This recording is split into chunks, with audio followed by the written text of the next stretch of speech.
Mesdames, Mesdemoiselles, Messieurs, bonjour. Nous sommes le dimanche 13 janvier 2013 et nous allons couvrir aujourd'hui les événements principaux de la semaine passée et voir la façon dont ils ont affecté les marchés des devises et des matières premières dans le monde. L'euro s'est renforcé face aux 16 devises principales après que le président de la Banque Centrale Européenne, Mario Draghi, ait dit que la zone euro devrait se remettre de la crise. Vendredi, un jour après la décision de la BCE de garder son taux d'intérêt à 0,75%, l'euro avait atteint son niveau le plus élevé face au dollar américain depuis le mois d'avril. Le dernier cours de l'euro était de 1,3342, soit une hausse de 0,54%. La livre a atteint son niveau le plus faible en 17 mois face à l'euro après que le Premier ministre David Cameron ait prédit que 2013 serait une année difficile pour le Royaume-Uni. À ces prévisions négatives s'est ajouté un rapport du gouvernement indiquant que la production manufacturière du pays avait chuté au mois de novembre. Le dernier cours de la livre était de 1,6126, soit une baisse de 0,24%.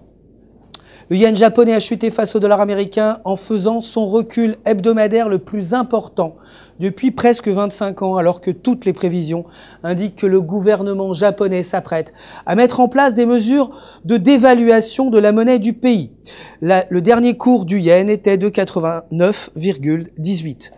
En ce qui concerne les matières premières, le cours du pétrole a chuté suite à l'accélération de l'inflation en Chine. Les économistes prévoient que l'inflation du pays réduira la demande de carburant en Chine, le premier pays consommateur de pétrole après les États-Unis. Le dernier cours du pétrole était de 93,56 $ le baril, soit une baisse de 0,28%. L'inflation en Chine, a également contribué au déclin du cours de l'or qui a chuté pour la seconde fois en 3 jours. Le dernier cours de l'or était de 1662,49 $ l'once, soit une baisse de 0,74%.